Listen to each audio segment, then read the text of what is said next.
Ngayon ko lang din po makikita kasabay ninyo pong lahat. So, I'm really excited and hopefully I receive good feedback. But of course, I'm also requesting po sa mga tao to critic me para po matutunan ko po yung mga kailangan pang i-improve. So, ready ka sa criticism sa kanil? Yes, well, actually nandito nga din po ang mga acting coaches namin sa ABS. So, I asked them din po if they could para po, kasi alam ko po na marami po talaga akong kailangan pag-aralan. And I feel like isa po ito sa opportunity para malaman ko kung ano po yung mga kailangan ko improve. So yes po, yes po. May nervyos pa sa'yo ngayon?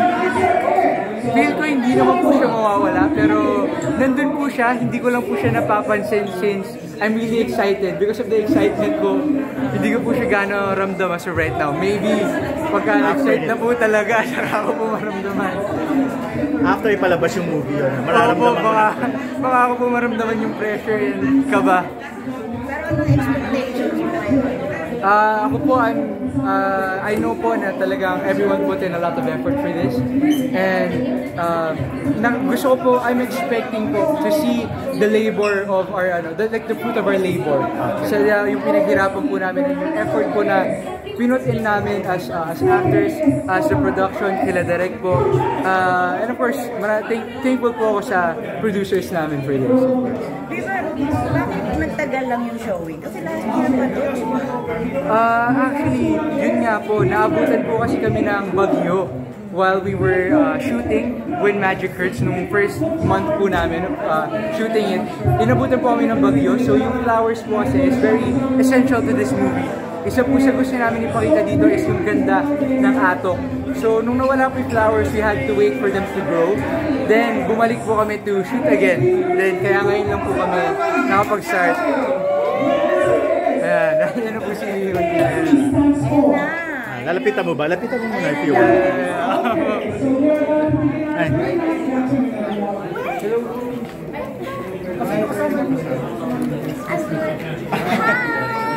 Yes po, so ayun, yun nga po, talagang yung bagyo po as naging problem and some of our scenes had to be taken indoors, pero makikita nyo pa rin po talaga ang ganda kasi nakita ko po yung ibang pa-teaser sa amin ni Derek ng mga clips po ng atok and talagang super ganda and I witnessed it with my own eyes. Iba confident po ka naman? Yes po. Na magugustuhan ng mga fans and... I'm confident po pero andun pa rin po talaga yung worry of like what should I expect, what will people react.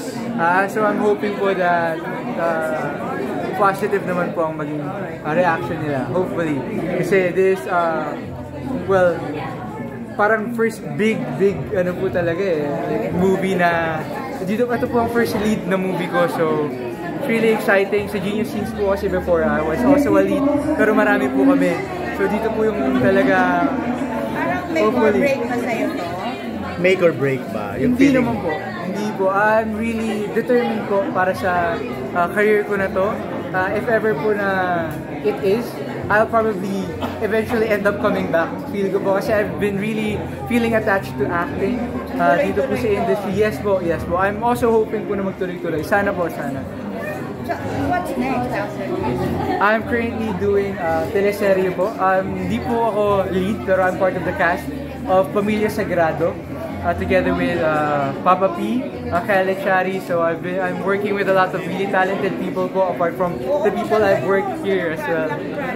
Yes po, so I've been learning a lot from them. Talagang natutunan ko po yung ang nag-stick out po sa akin is yung mga kailangan dalhin at kailangan pong gawin and how professional they are. Gusto ko pong mapulot kung paano po sila, how they interact with others. Beaver, parang may something sa inyo niyan, Max?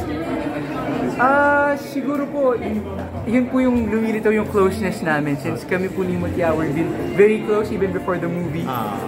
Parang yun din po yung nakikita niyo together with us, with me and Maxine right now siguro since even after the movie, the three of us have hang out and ngayon po is talaga nakapag-hangout din kami ni Maxine and we've as well been really comfortable with each other kagaya po ng kayo. Kasi siya ang prom date mo eh. Tapos ka-date mo rin siya ng birthday ni Direk. Tapos meron siyang Instagram post na parang nagtatanong yung mga fans kung kayo ba. Because may mga... Yung kay Direk po actually was supposed to be a three of us. Kaso yung schedules nga po namin sometimes don't exactly align. We've all been very busy. ako po talagang pinablock off ko yung date na yun since I'm very thankful po talaga kay Derek for giving me this opportunity, this project po, to work with him, to work with all of these amazing people. So, busy lang po that time si Mucha, pero not necessarily we were on a date. Pero, ayun, si Maxine po, I asked her to be my prom date. Yun yung prom date mo eh. Nitong, well, a couple of days ago, since I wanted her to see Nueva Ecija as well. Kasi si Mutia po, we've been going to Nueva Ecija quite often na, and I also wanted Maxine to experience it and see the beauty of Nueva Ecija, of my province. And gusto rin po actually ng mga friends ko na ma-meet siya. Kaya, yes, naisip ko po na... Pareho silang naging prom date, di ba? Yes po, pareho po sila naging prom date. Ay, isa sa ano. Yes, kasi talagang friends naman po kasi talaga kaming lahat. And, ayun, when we enjoyed it, we had a really good time together po nung prom. Pero anong feeling, may mga tanong nga doon kung kayo ba? Nakita mo ba yung Instagram post na of course black po. and white? Diba? Yeah, nakita ko po. Wala po akong masabi, but talaga nakita ko. Ba't di ka nag-reply sa mga tanong doon? Well, although wall yun ni Maxine, actually, pero... nagtawanan lang po kami. Natawa lang po kami sa reaction ng mga tao. We were talking, and nagtatawanan lang po kami sa chat na yung reaction ng tao is ganito, is ganyan. Pero friends lang po talaga kami. Pero bagay daw. Bagay raw kayo. Walang love triangle. Wala po. Talagang friends po kaming tatlo. I can confidently say that po na talagang yung bond po namin because of this movie is super pure. And talagang super different po from any other friendship that other people have. Kasi dito po, nag-lock intimate. First of all, nag-lock in po kami and we got to spend a lot of time together. And I feel like yun po ang talagang nagpa-close. Okay. Pero tinanong ko siya kanina kung pasado si ikaw sa kanya.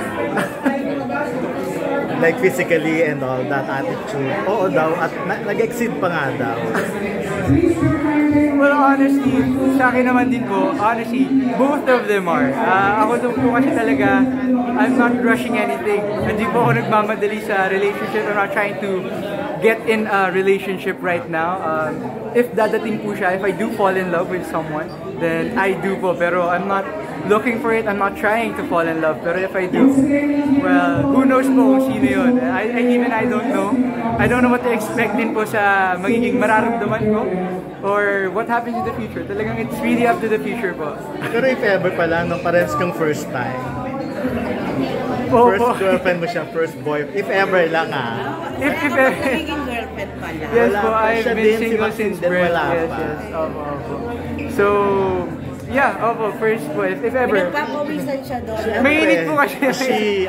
Mahaba po yung suot ko, mahaba. Physically attractive. Yes, she is, of course. But not just physically. She's, talagang yung ugali niya po is something that you would truly admire. She's currently the Philippine Youth Ambassador as well. Yes, oo nga. Kaya talagang, even I'm proud of her. Sa totoo lang po, dun sa achievement niya na yun. Yeah. Lahat po ng mga narito, maraming salamat po. And of course, sa suporta po ng mga taga Nueva Ecija na nag-prepare po ng narito, nagaling pa po, sina Ma'am Phil, sina Konsihel. Maraming salamat po. Sa inyo po lahat, una po ang ating Panginoon Diyos, sa Kanya po lahat ng papuri at parangal sapagkat ang Atok Benguet po ay Kanyang nilikha at kami po ay tagapaghatid lamang ng ganda ng Kanyang ginawa. Maraming salamat po. Alright, thank you so much, Direk Galbi. Maraming salamat. And now, I want to hear it this time coming from Maxine Trinidad. So what can you say about your character in this movie? First of all, good evening. I'm grateful to everyone, especially to Direk Galbi for the trust. And my role would be, I will never say anything that's gonna spoil them. But the thing is, Trixie is sophisticated. Everyone, because everyone put so much effort. Like grabe talaga, from the cameraman, from all the production lights.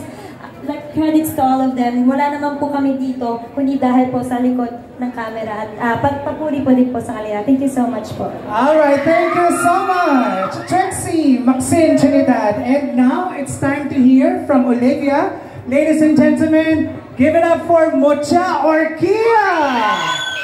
So Mucha, what can you say about your co-actors here, Vivar and Maxine for that matter? What can you say about them?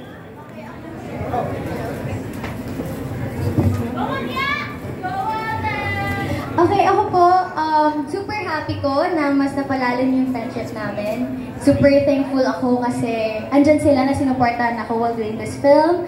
Nagsasaluhan kami sa mga eksena. Kaya ayun, thank you guys for having me here. And I'm so thankful na nakasama kayo dito. Alright, so maraming salamat, Mucha. And now, this time, pakikinggan natin ang napakagwapo at talented Ernest Weaver Magdalas! Hello po sa inyong lahat. Unang-una po maraming salamat po sa pupunta niyo lahat. And sa suporta po na binibigay niyo sa amin ngayon. And sa suporta po na ibibigay niyo pa sana. And of course, gusto ko po magpasalamat. Number 1 po, Direct Gabby. To my co-stars, to all of my co-stars, to our production, to the prod. Maraming salamat po. None of this would be possible if not for any of you. Yun po. Thank you po. Maraming salamat. And of course, I would like